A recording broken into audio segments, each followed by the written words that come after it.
But again, I'm all about the numbers. That's right. I'm a numbers guy. You're a stats numbers guy. You're all about the numbers. Just what I do. All right. So speaking of the numbers, speaking of the stats, just was like putting some stuff together. And you tell me if I'm right here, because you're much better at this. You were a finance major at Notre Dame, correct? I was. Yeah. Finance major at Notre Dame. So you tell me if I'm accurate here. So I'm putting together the numbers. All right. So 9-7. So if a team wins 9 out of 16 games and another team wins 8 out of 16 games, and let's say that team and only one of them gets to the playoff. So the Philadelphia Eagles had a better year than the Dallas Cowboys. Correct. Which means the Philadelphia Eagles are on their way to the playoffs. With all those injuries and everything to go along with it, and all this stuff I hear about the Dallas Cowboy roster, and the Dallas Cowboys are going to be at home watching the postseason while Philly is back in the playoffs. That's what happened in the NFC East. The biggest question is what they do with Jason Garrett, right? 85-67 during his 10 seasons. 2 playoff wins. It's not bad. 8.5 wins I season. mean, these 18 games over 500.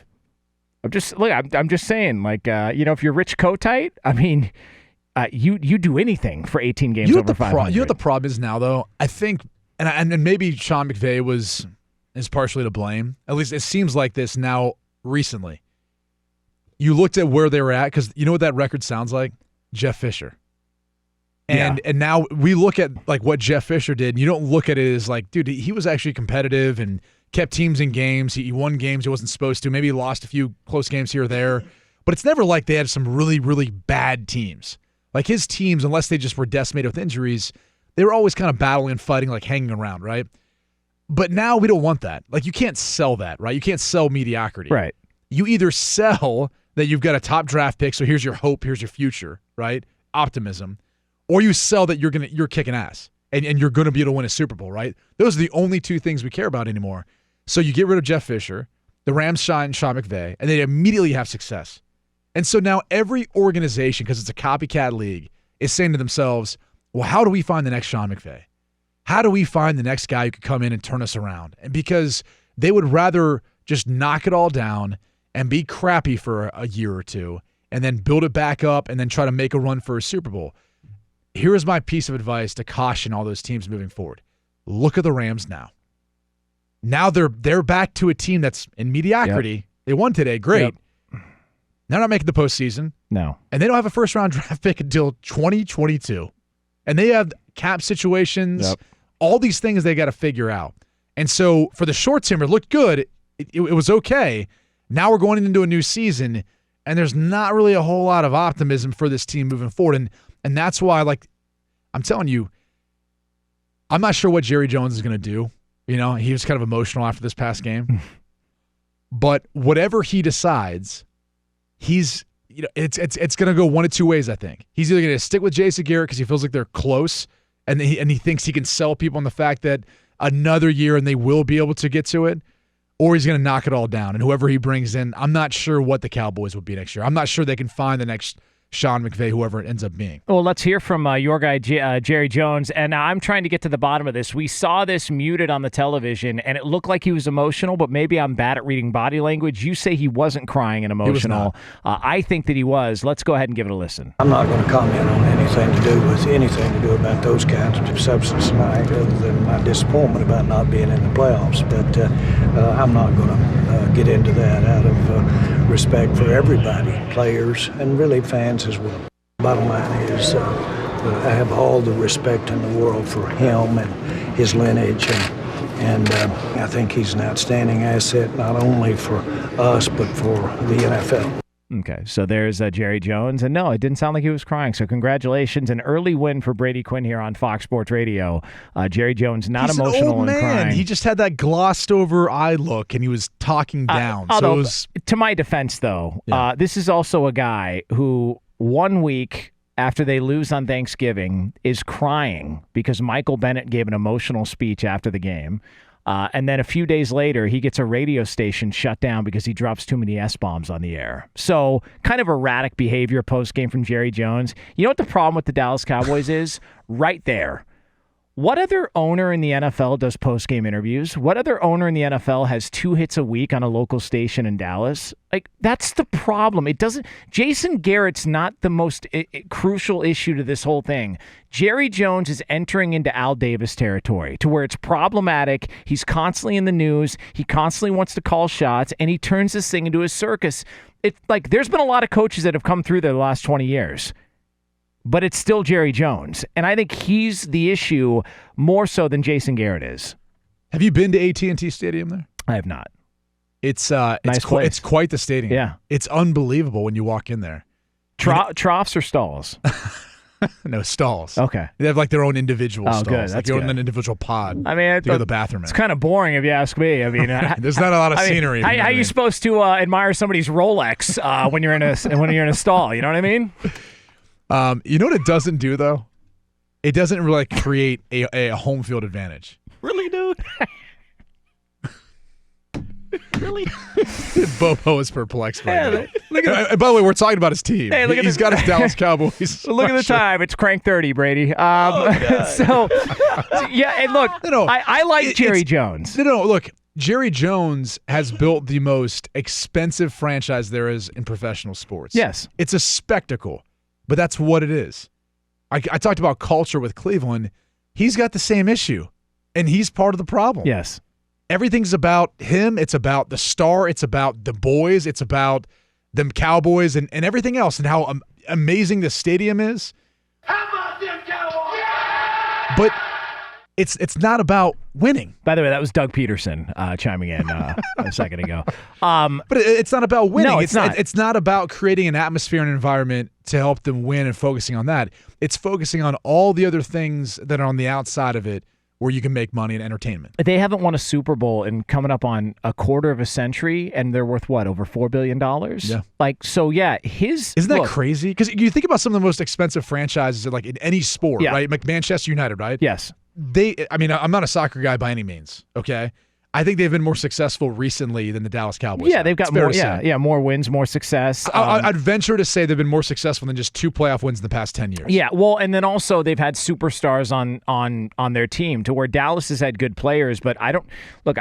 When's the last time Dallas had the best player in the league on their team?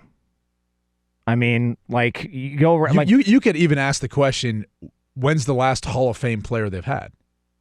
Yeah, I mean, Witten would be the first that comes to mind. Well, that was for his time as a broadcaster, though. I mean, we're not talking about the broadcasting. No, but in all seriousness, you have to go back to their Super Bowl runs. Yeah. You know, and Troy and Agreed. Emmett and Michael Irvin, like those guys, right? DeMarcus Ware? Maybe? I don't know. Yeah, I just... Here's my issue. For Jerry Jones, it's a win, and he's constantly out there, and he's getting publicity for his team, and he's doing all of these things. But what's going to end up happening is if they part ways with Jason Garrett, and I believe that they will. I think they're going to part ways with him, but Jerry's going to be very delicate and very sensitive to Jason Garrett here because he likes Jason Garrett a lot. But now the problem is going to be, okay, you bring in a coach. They're not giving Dak Prescott a long-term deal. Like, because you're going to want to see what Dak Prescott does with this new coach, right? See, I disagree with that. You think they are going to give him a long-term deal? No, I think that's part of the issue. Like, part of this issue is I think Jerry and Stephen Jones are going to commit to Dak Prescott, and it may be a deal where they say to whoever the next head coach is, this is your quarterback. That's a problem. Yes. Like that's an issue. So you're already dictating terms to the new guy coming in.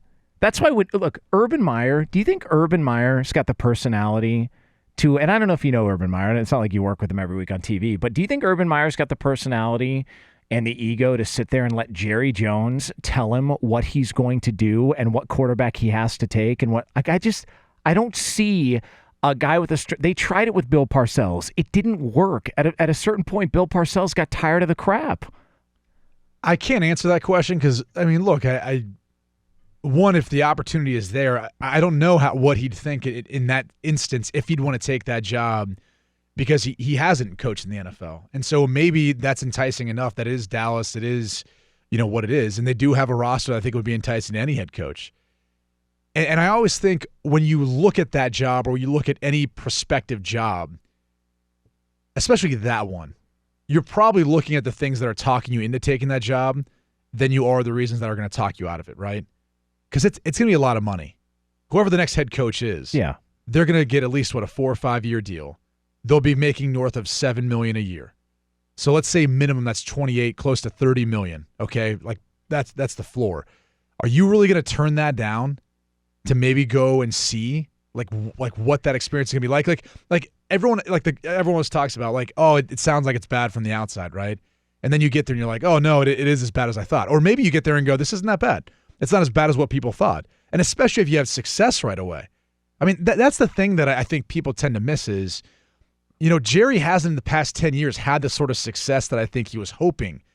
And I think if he does have that sort of success again, all this stuff we're talking about, it doesn't matter. It doesn't even bother you as a head coach because him talking during the week and him talking to the media, he's probably saying good things. If you're a 13-3, 12-4 team, you go to the playoffs, you make a run, you end up making it to the NFC Championship game next year, he's probably saying like, yeah, this is why we're excited about hiring this guy, and he's throwing bouquets at you. So to me, I think a lot of this is winning cures all illnesses, and it would cure a lot of some of the stuff we're talking about on the outside. It makes working with Jerry Jones or working for Jerry Jones tough to deal with. If you were Lincoln Riley, is head coach at Oklahoma a better job than head coach at the Cowboys? It's apples to oranges because as a college head coach, you have so much control and autonomy over who you bring in. They're only there for a set period of time anyway. So even if they're a bad guy, you have to deal with them for however long because they're talented. They're out in 3 years. Yeah, they're out in 3 years. Hey, let me help you to the transfer portal, buddy. Yeah, the transfer portal. Yeah. Or even if it's a guy that's like uber talented, you're just like, yeah, I just, we got to play him because he's that good, but I can't stand him. He's out in 3 years probably. But you have so much control over all of that. Sometimes that guys don't want to leave where they don't have as much control. There's a lot of cooks in the kitchen in the NFL. People have saying things that maybe shouldn't, and there's a lot of people who factor in. And so I think if you really want control, then no, it's not. But if you want a shot at coaching at the NFL level in one of the most storied franchises, in the most expensive franchise where you'll have everything at your disposal, it would be really, really hard to turn that down. I'm just trying to think. So if you're Jerry Jones and you're out there looking for a coach and you've got this roster, does it matter that it's an offensive or defensive guy? Are you willing to make a good hire, or do you need a name to go along with it? Because it feels like they're not going to make a quote-unquote good hire. They're going to want to hire a name, like a Mike McCarthy who's got a Super Bowl. Right. Like if you're McCarthy, which he would make a ton of sense. Yeah, if you're McCarthy, you take that job, right? This is a job where, like, I think with where the roster currently sits, Mike McCarthy or Ron Rivera, both those guys would make a lot of sense because they have past success, and I think they could get you what you're looking for sooner rather than later, where you're not going to go through growing pains with a Lincoln Riley, for example. Him trying to figure out how to be a head coach while calling plays in the NFL. That's a lot on his plate. This is more from Jerry Jones. Here was Jerry Jones talking about what he's looking for in his next head coach. I want me some glory hole. I mean, Jerry, that's enough. I mean, why does everything have to turn into that with Jerry Jones? Was that Jerry? Yeah, can you believe that? I cannot. That is crazy. I can't believe Bobo would play that, given the Cowboys fan that he is. It's almost like he went through his search history or something. That is just unbelievable what Jerry Jones said there. All right, Brady Quinn, Jonas Knox here on Fox Sports Radio from the Geico Fox Sports Radio studios.